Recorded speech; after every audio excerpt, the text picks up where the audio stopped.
suonare nei dischi di Scardi è sempre bello. Lui ha il suo stile, lui ha il suo modo, è sempre riconoscibile.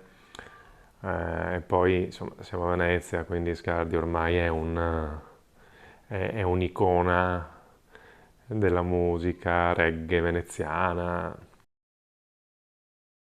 Io mi ricordo i primi Pittura Fresca quando sono venuti fuori, sai, i primi anni 90, il primo disco. C'era un fermento a Venezia, c'erano le sale prove, si suonava un sacco di reggae, tutti suonavano reggae. Secondo me perché è un'isola, perché sai, c'è questa comunione con la Giamaica nel nostro piccolo, secondo me c'è sempre stata un po' questa cosa di voler fare una piccola Giamaica qua. I fiati sono difficili perché bisogna andare insieme, che anche se devi fare quelle tre note là, dobbiamo farle intonate e a tempo.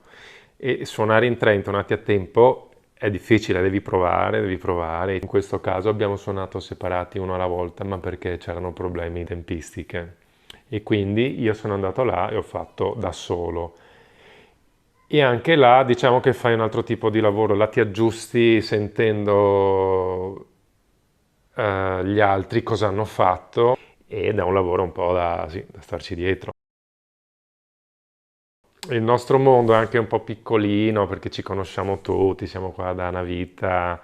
Io ero relativamente giovane quando ho cominciato a suonare queste qua, avrò avuto 15-16 anni e quando vado a registrare queste cose mi fa sempre piacere.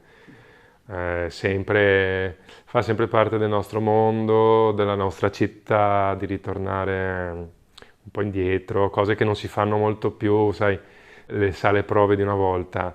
Avevi tutti gli amici là, stavi ore e ore a provare, a mettere su.